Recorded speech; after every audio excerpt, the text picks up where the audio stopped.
ना तुम मेरे समाज का ना मेरा सर इस तरीके से ना झुकाओ सारी दुनिया के सामने। मेरी आप सबसे अपील है हाथ जोड़ के।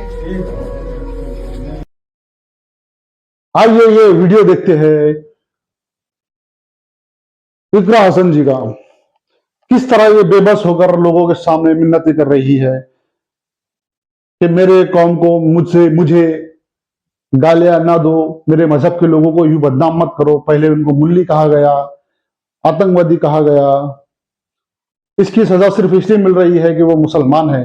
बहुत ही कम उम्र की एक मेंबर ऑफ पार्लियामेंट है हिंदुस्तान की, बहुत कम उम्र की मेंबर ऑफ पार्लियामेंट है हिंदुस्तान की इकरा हसन। बहुत कम समय में इन्होंने नाम कमाया है।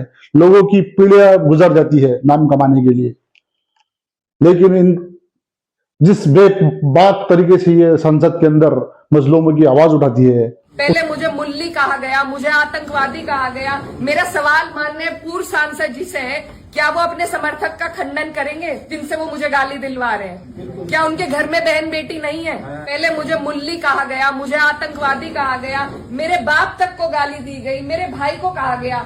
जो लोग ये पूछते हैं कि मेवात वालों को माफ कर दिया था और उसे क्यों नहीं माफ किया, उन्हें मैं ये बताना चाहती हूँ कि ये पहली घटना नहीं है। और सीधी सीधी जो गंदी गालियां दी गई हैं, वो सिर्फ मेरे नहीं लगी, मुझे नहीं फर्क पड़ता, लेकिन जो संदेश समाज में जा रहा है। और मुझे खुद कप्तान साहब का फोन आया कि आप तहरीर भिजवाइए, मैंने नहीं उन्हें करा, वो भी आज यहीं पे है, कोई भी जाके उनसे ये बात पूछ सकता है। और ऐसे लोगों के खिलाफ कार्रवाई होनी चाहिए। एक तरफ तो ये सरकार हमारी बहनों को एसडीएम की कुर्सी पर एक एक दिन के लिए बैठा रही है, जब उन कुर्सियों की शोभा ही नहीं रहेगी, कोई गरिमा नहीं रहेगी, तो क्या फायदा है वहां बिठा के।